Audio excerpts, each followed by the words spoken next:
ว้าวน้ำเจ้าอยู่บ่ว่ามันก็ไปลิ้นรถแล้วนี่เหมือนไปนั่งทาอยู่นี่แหละเดี๋ยวก็ไปลิ้นเรื่องมูแหละบัดไปเด่นน้ำมูบัดปกติอยู่ในตู้ไม่ยังอยู่น้ำลุงน้ำยังปกติเนาะปกติทามต้องบอกคนบ่ทามมันก็บ่เว้าเขาทามบ่แม่นว่าคือเด็กน้อยผู้อื่นเว้าอยู่เม็ดนึงบ่ได้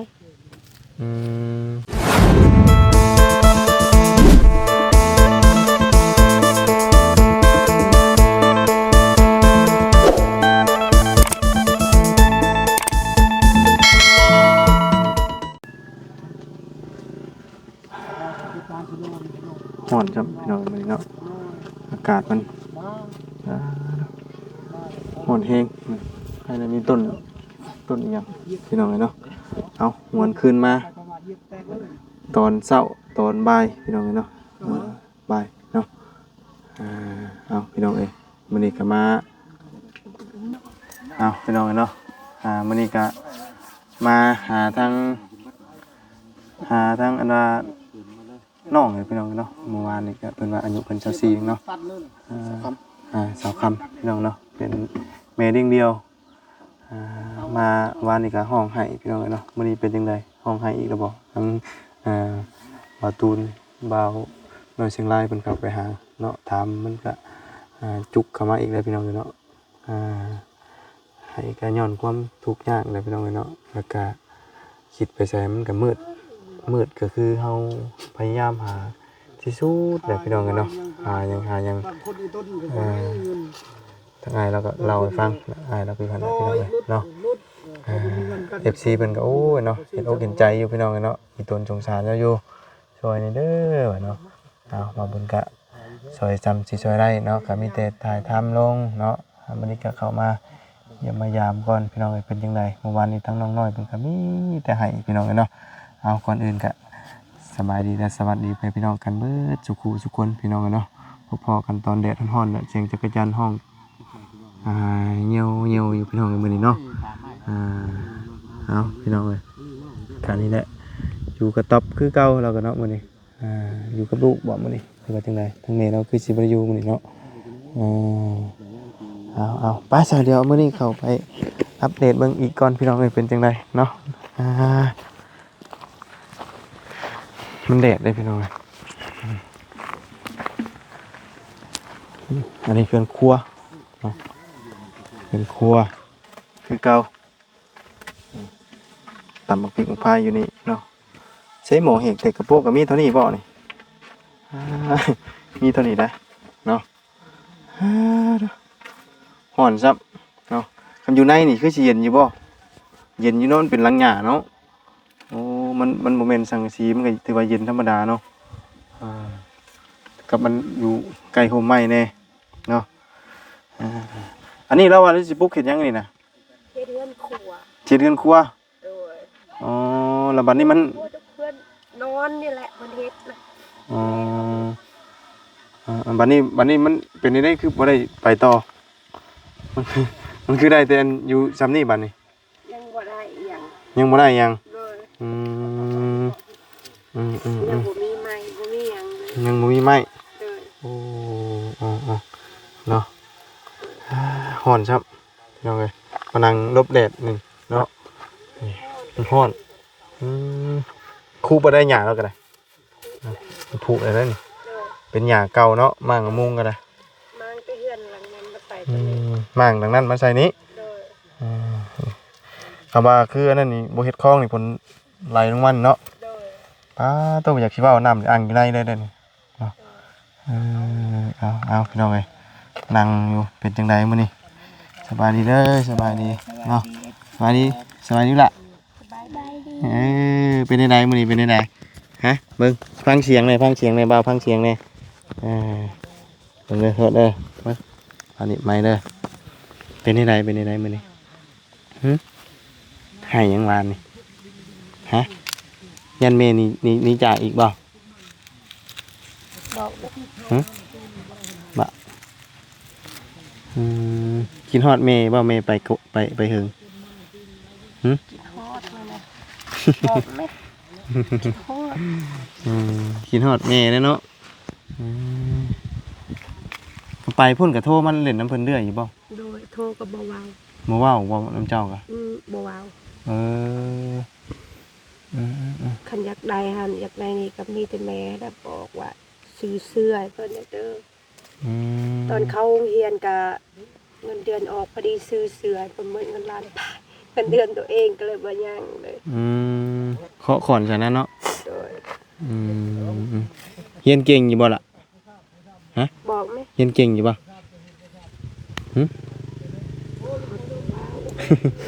เอาเว้าง่ายขนาดน้ำเมก็ยังบ่เว้าเนาะแบบแนวใดแบบญาติเนาะความหมายว่าญาติบ่กล้าแสดงออกเนาะโดยแบบเป็นเล็กน้อยที่บ่ค่อยปากเลยโดยสิบ่เราอยู่กับอันน่ะแม่เจ้ากะก็ว้าวแบบนั้นแหละผิดกันอยู่ตลอดเพิ่นโดยบ่ต้องย่านระบาวเด้อต้องย่านระบาวเด้อยินบ่โดยเลยว้าวค่อยป้าเกิดบ่นี่ขาดเลยพี่น้องเกิดตัวนั้นก็บ่ใช่ครูอันมันดีมีอยู่บ่ฮะบอกมั้ยครูแต่มันบ่ขาดน่ะมีอยู่บ่บอกว่ามีก็เราให้ตอนนั้นมาช่วยตอนนั้นซื้อให้เราเลยเสียแต่เราบ่ปากเนาะเราบ่ปากเว้าเลยบ่เว้าบ่อีหยังเลยแต่ว่าเวลาไปเล่นน้ำมูน้ำครูนี่เว้าติก็ว่า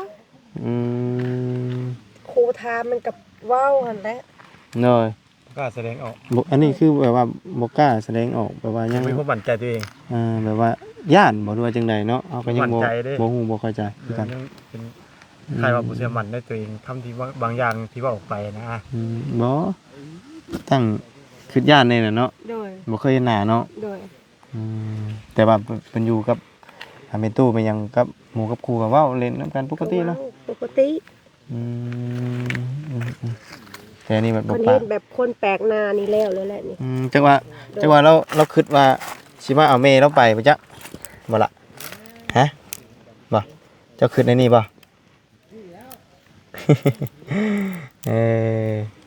นะแต่ว่าตอนเจ้าอยู่พุ่นโทรมาเล่นนำยังก็บ่ค่อยได้ล้มกันจำเนาะโดยกระทำเทื่อ1 2เทื่อเพิ่นก็ตอบแต่ก่อนเจ้าสิอันไปเฮ็ดเวียกนี่เราปากเจ้าดีอยู่บ่อันนี้นะยังน้อยแต่ยังน้อยมันไปป่าละยายนำแม่ข่อยเบิ่ง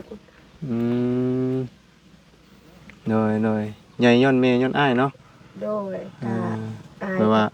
อ้ายกับแม่เบิ่งนำกันเนาะแล้วเจ้าก็เป็นผู้หาเงินแล้วก็ส่งมาเนาะอ้ายก็มีแต่เบิ่งเท่านั้นแหละเราก็บ่จักแนวเฮ็ดเนาะเราก็ลูกเราก็พัวเรามีแต่คอยเนี่ยเอาเงินให้เขานั่นแหละไปซื้อเนาะโดยไปซื้อเงินเฮาเองไปหาแต่ว่าให้เพิ่นซอยหาให้เนาะว่าง่ายซอยหาซื้อหายังให้ซื้อข้าวซื้อน้ำซื้อของอยู่ของกินว่าซั่นจ้ะเนาะโดย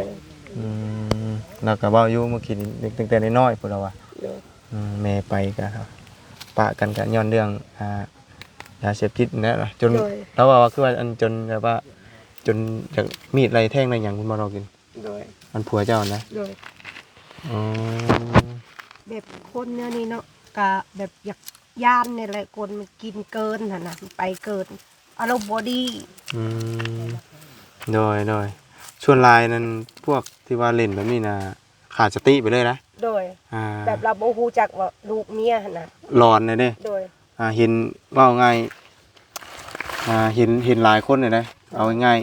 คือเห็นว่าคนผ่านมาซื่อก็คิดว่าทั้งเมียนี่มีสู้เลยมีผัว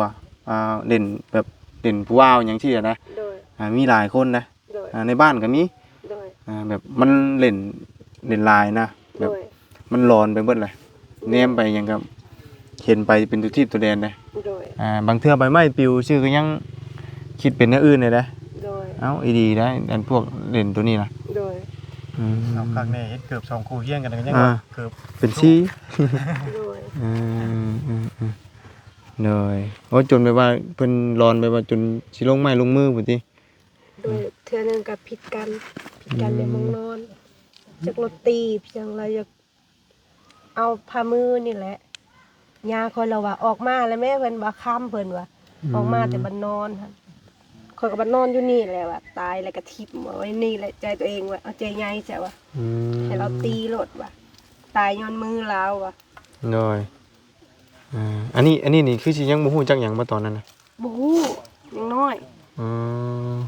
บ่ฮู้จักอยู่จังน้อยๆอยู่นะตอนเอามือหั่นน่ะมาใหญ่อยู่พี่เลี้ยงเองอีกนี่โดยท่านได้ปากใช่บ่ตอนนั้นน่ะเว้าอยากคักแบบมันเด็กน้อยหั่นนะเว้าแบบบ่ถนัดปานใดหั่นน่ะบ่ฮู้แบบประมาณอาทิตย์กว่าทีได้หากะเฮียนปากนะว่าไงเนาะโดยยังจำยังบ่ได้ใช่มั้ยคือเห็นแบบนี้แล้วแหละคนแบบแปลกหน้าบ่เคยเห็นบ่เว้าซ้ำโดยแต่หน้าพ่อนี่ก็บ่จื้อย้ำเนาะบ่จื้อแล้วบ่จื้อเลยโดยโดยจำยังบ่ได้หรอกยังน้อยอยู่เนาะโดยบางเล่นนางก็ยังบ่เว้าอีกน้อยคนอื่นกันก็เว้าเลยเนาะอันนี้เบิ่งเฮาละเมื่อยคือถ้าสมมุติว่าคือเฮาเมื่อนี่เราก็เว้านำเจ้าอยู่บ่ว่ามันก็ไปลิ้นรถแล้วนี่เมื่อนี่แต่นางทาอยู่นี่แหละแล้วก็ไปลิ้นเรื่องหมู่แหละ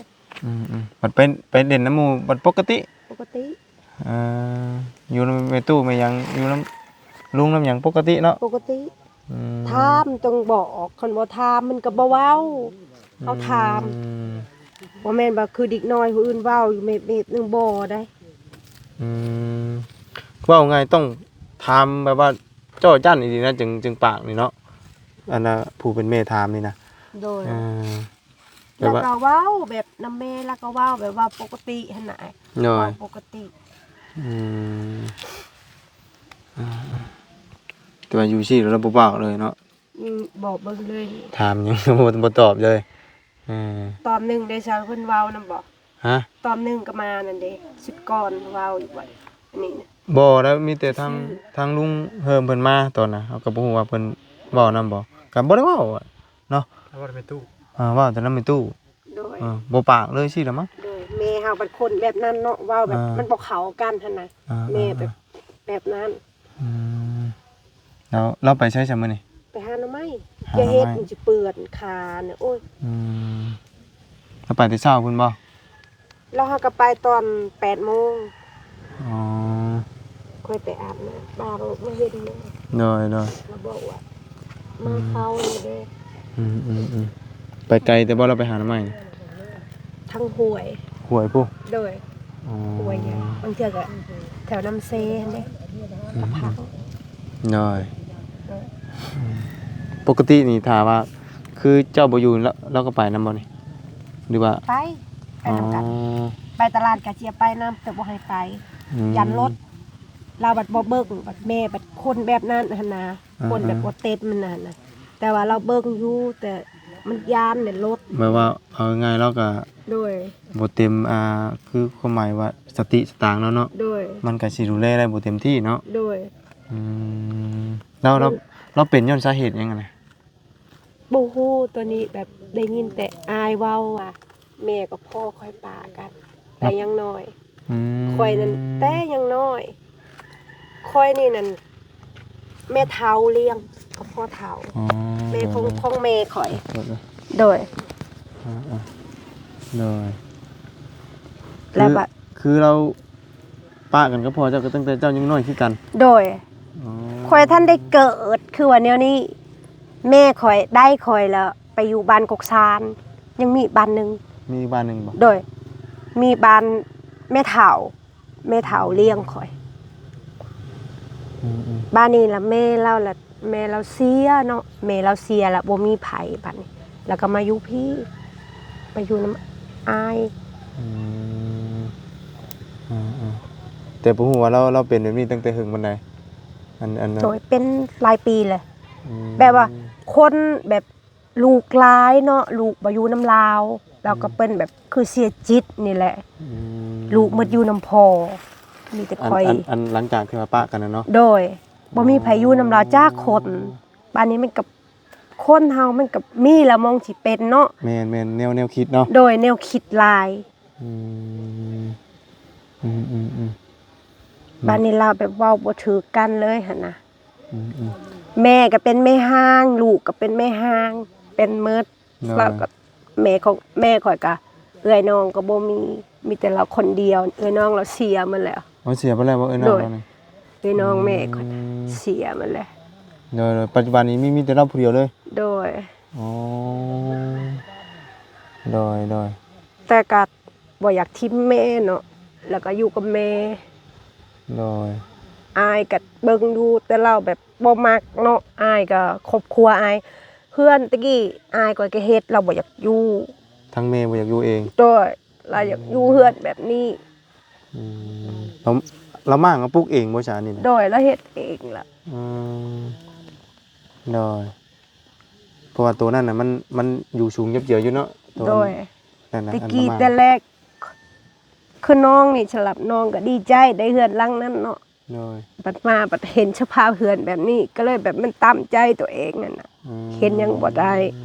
เงินเดือนแบบมันก็บ่หลายอะน่ะ โดย หาเงินพอได้ซื้อใจให้ลูก เอาไงตอนนั้นน่ะอยู่หลังนั้นน่ะแบบว่ามันก็บ่ได้ว่า โดย แบบนี้เนาะ โดย มันก็เป็นไม้อันนี้เจียๆอยู่ โดย ถึงแม้มันจะน้อยอยู่มันก็แน่นหนากว่าตัวนี้เนาะ โดย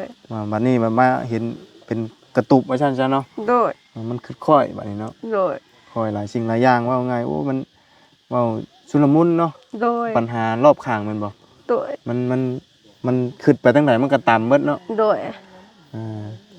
คือคนเฮามันมีความคิดที่ว่ามองไปทางไหนมันก็มีแต่ความทุกข์อะนะ โดย มองไปกลับไปอันอดีตก็ตันแบบว่ามันก็ยังต่ำขึ้นมาอีกเนาะ โดย ที่ว่าเรื่องลูกเผือกขึ้นมาก็ต่ำขึ้นมาอีกอะนะมันหมดจักได้ โดย เนาะคิดไปหลายทางมันหมดมันจะน้ำตาเอาง่ายพี่น้องเอ้ยอันนี้ก็ของหูอยู่ดอกเนาะคนเฮา จระเข้ คนเฮาเวลามันพ่อทางตันดีๆนะเนาะ โดย คิดบ่เข้า โดย บางเทื่อก็จนเฮาบ่อยากอยู่ คนเฮามันคิดหลายเนาะ โดย และในกระสู้เพื่อลูกให้แน่เนาะพลังใหญ่แต่เสียอย่างเดียวบ่ปะพี่น้องเอ้ยเนาะ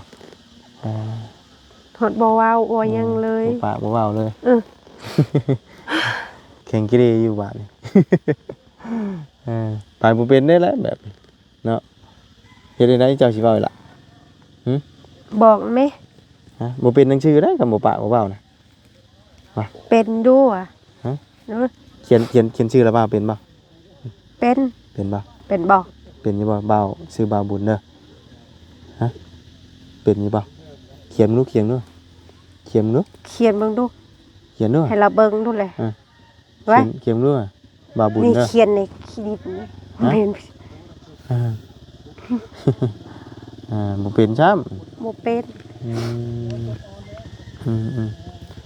อาจจะเป็นย่านๆเนี่ยเนาะ โดย เป็นย่านๆแล้วก็ย้อนความบ่คุ้นเคยเนาะ โดย แปลว่ามันก็คือฮู้แน่เนาะเด็กน้อยอยู่ โดย ตามเขตชนบทเนาะมันบ่พออันน่ะ โดย หมู่แบบว่าผู้ใหญ่ว่าซั่นๆเนาะ โดย มาหาเนาะ โดย มันก็คือย่านเป็นธรรมดาพี่น้องเอ้ยเนาะ โดย แต่ว่าปกติเราก็ปากอยู่เนาะ โดย แต่นี่เรามันบ่ปากเวลาอยากกินข้าวได้ใช่ล่ะว่าเฮ็ดจังได๋ซะ บอกดู อยู่กับแม่ตู้น่ะ บอก เวลาอยากกินข้าวได้ซะ บอกนะแม่คือบ่ว้าวปันโอ้ยหอดบ่ว้าวบ่หยังปึกแล้วบัด มันเป็นหยังดอกอันนี้แค่เพิ่นอยู่นี่เฉพาะอยู่นำเฮาซื่อเพิ่นบ่ปากนะเนาะแต่จากปกติแล้วเพิ่นก็เว้าเนาะ โดย อยู่กับแม่ตู้เพิ่นนี่เว้าเนาะ แต่กับแม่นี่ตอนนี้ก็จังไดก็บ่ค่อยปากคือกัน โดย เออ เว้าแบบเฮาต้องถามคันบ่ถามก็บ่อยากเว้า อืมอืม จักสิว่าแนวใดข้อยก็งง เด็กน้อยขาดความอบอุ่น อาจจะเป็นจุดนี้ในกับปานนั้นนะ โดยก็สิแม่น เพราะว่าแม่นอยู่อันว่าเฮาไปหาเงินมา โดย มาเลี้ยงเพิ่น โดย แต่เฮาบ่ได้อยู่นํเพิ่นบ่ได้สร้าง โดย ความอบอุ่นหรือว่าอยู่นํทุกมื้อเนาะ โดย มันก็มีส่วนตัวนี้นะ ที่จักแนวใดแหละจำเป็นแล้วเด้ เออ จำเป็นแหละคันบ่ไปแล้วบ่มีอีหยังเลยหั่นน่ะ อืม ก็เลยยาซะ โดย โดย มันบ่จำเป็นตัวนี้ โดยจำเป็นนั่นแหละ สิ่งสำคัญนะที่ว่าเฮาต้องจากลูกจากเต้าจากแม่ไป โด เนาะ ย อืมตัวนี้แหละที่ว่าสำคัญที่สุดเราต้องจากลูกจากเต้าเนาะ โดย ไผคือกันเนาะฮอด โดย ฮอดเวลามันขับคันดีๆเขาก็ต้องจากครอบครัวไปคือกัน โดย บ่ได้อยู่นํครอบครัว โดย แต่ละคู่แต่ละคนก็คือกันกับตอนนี้แหละพี่น้องคือทั้งทีมงานแต่ละคู่แต่ละคนไปจนบ่ได้อยู่นํครอบนํครัว โดย ย้อนจำเป็นพี่น้อง บัดบ่ไปบัดเฮาบัดบ่มีเนาะไปสิไปเลี้ยงซอยกับก็เลยไปว่าตัดสินใจค่ะก็ไปปาเพิ่นนั่นแหละ น้อยแล้ววันนี้หลังสงกรานต์พุ่นบอกไป กะคันบ่มีหยังกะไปต่อ ม ไป ไป หา ไปนี่เฮาสิเฮ็ดอยู่หม่องเก่าบ่หรือว่าหม่องใหม่ มองใหม่ หม่องเก่ามันเป็นจังได๋ แบบมันเมื่อย มันเมื่อยคือ โดยเวียกมันหลาย เรียกมันหลายเลย โดย มันบ่คุ้มกับค่าแฮงเฮาสิ โดยมันบ่กลุ่ม เฮาต้องเฮ็ดเบิดมื้อเลยบ่ มืดมือ แบบเอ้ามีแบบเครื่องอีหยังก็เจ้าหอยหั่นเด้มีต้นอีหยังเครื่องของบุญโดย มันมีครบในหั่นเวียกแบบ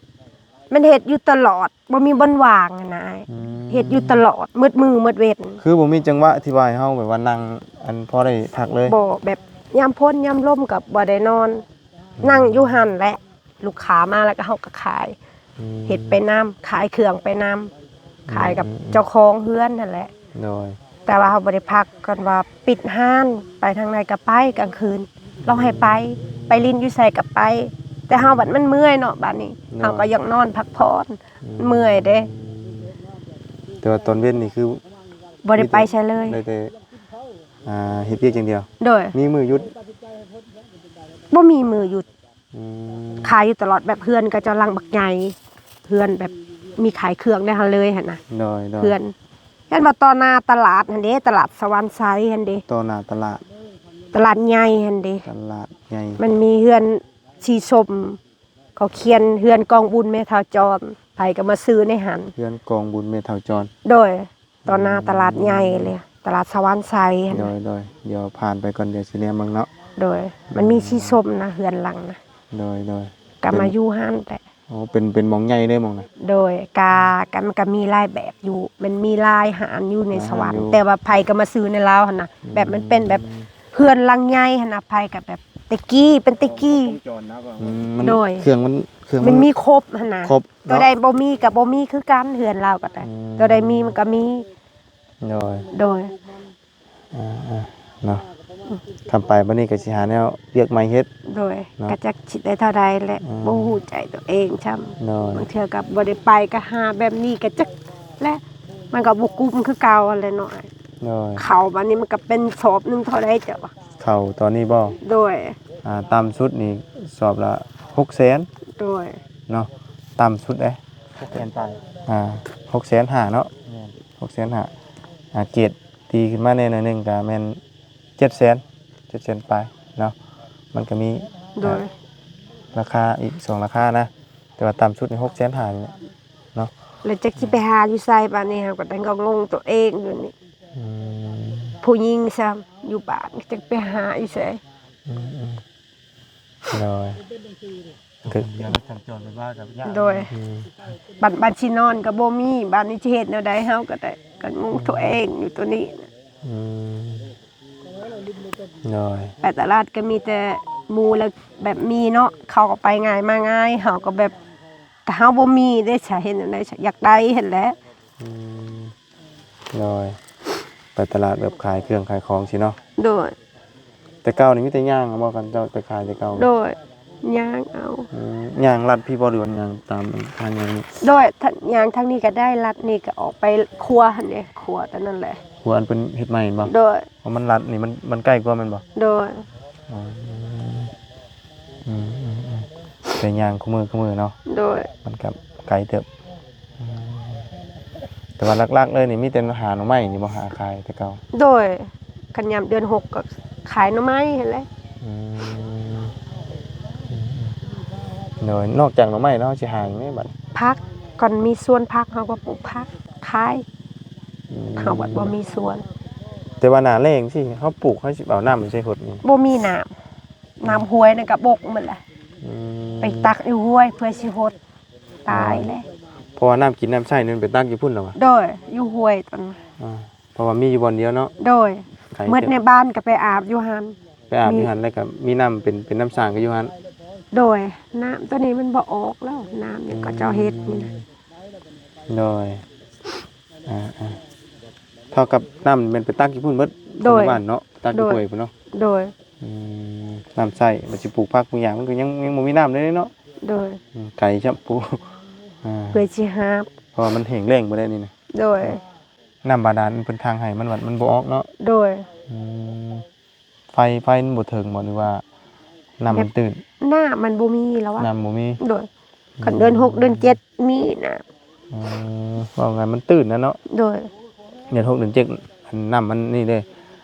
น้ำมันหลายเนาะ โดย ยาม ห แล้ น้าง ฝนเด้ โดย หน้าแล้งมันบก โดย ว่าไงสายน้ำบ่แห้งเนาะเนี่ยพี่น้องเนาะเดือนเราก็คือเห็นนะพี่น้องเนาะ หาเงินเพื่อลูกนี่แหละอยากได้แบบหมู่ให้เพิ่นคือหั่นนะแม่ก็เลยแบบสู้ต่อไปแบบสู้ชีวิตเฮาเอง ผู้หญิงสู้เนาะเพื่อจิตใจกับผู้ชายใครแน่เนาะก็จะเอาแบบหาเป็นแน่นะ ผู้ชายนี่กระติกเนาะถามมึงมีลูกมีเมียนี่เฮงเร็วเลยนะมันฮอดสิบ่หางเลย เอาอีหลีเลยผู้ชายนี่ยังแย่กว่าผู้หญิงเลยผู้หญิงนี่ยังคำนึงเห็นลูกเห็นเต้าอยู่เลย โดย แต่ผู้ชายยันเล่นไปกว่าหันเลยตามขึ้นหรอกวะ นั่นแหละสู่อันนั้นเนาะสู่เพื่อลูกกันแหละ โดย สำคัญที่สุดก็คือลูกกับแม่เนาะ โดย ที่ว่าต้องสู่อดอยู่ไปนะอันนี้มันบ่มีเนาะ โดย คำว่ามีแน่ก็ปลุกพอมันอยู่ดีกว่าเก่าเนาะ โดย อยู่กัน3คนพอดีเนาะ โดย สู่ อย่าเฮ็ดมันสิบาทโอ้ บ่ปากเลยพี่น้ บ่ อง ปากเลยบ่ว่า บ่เว้าเลยแบบนี้เนาะคำมา เป็นแบบคนกึกเลยหั่นนะ คำมาบ่พอไผแฮงแล้วเลยเด้ออันนี้ เนาะจักสิถามว่าแม่ตู้ไปจังไดก็บ่จักเลยเด้ออันนี้นะ บ่ฮู้เลยแหละ สิถามว่าแม่ไปใช้แม่ตู้ไปใช้ก็บ่จักเลยเนาะ จะอาจจะเป็นย้อนขาดความอบอุ่นแน่น่ะ โดย เนาะว่าแม่ห่างไกลเนาะ โดย บ่ได้อยู่ร่วมกันนั่นแหละสิ่งสำคัญนะพี่น้องเอ้ยเอาเนาะมีแต่ตั้งใจทำใจเฮียนนั่นเด้อ โดยเลย ยินบ่ โดย ยินบ่ ตอบแล้วไหมคือบ่ตอบนั่นน่ะโอ้ย กินบ่ขนม กิน แซ่บบ่กินขนมแซ่บบ่ฮะ บ่ แซ่บบ่แซ่บอยู่บ่ลูก แซ่บ หืม ขอบใจเด้อว่ะ ไปเดี๋ยวไปเอาขนมมาให้ก่อนเด้อ โดยว่ะ บ่ต้องย่านกับบ้าวเด้อถ้าบ้าวบ่เอาไปใช้ดอกแม่เจ้านี่อยู่แม่อยู่กับเจ้านี่เด้อเด้อ โดยว่ะ ถามแป๊บนึง ขอบใจเลย ขนมลูก ขอบใจเด้อ FC ขอบใจละลายมาอุบอุ่นน้องให้อยู่ดีมีแห้งเด้อสุขภาพแข็งแรง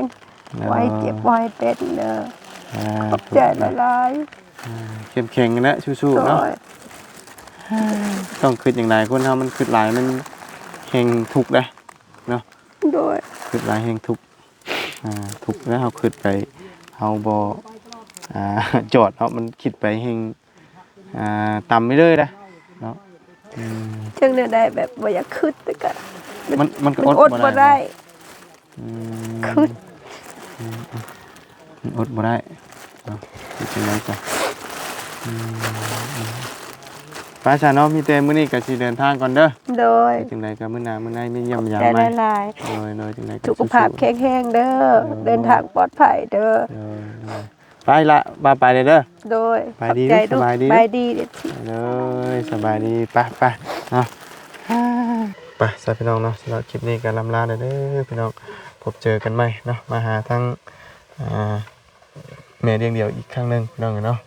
ทั้งลูกแล้วกับบ่ปากบ่เว้าพี่น้องเอ้ยแม่เพิ่นก็สอนอยู่แต่บ่ปากเนาะก็บ่ฮู้ว่าเกิดจากหยังพี่น้องเอ้ย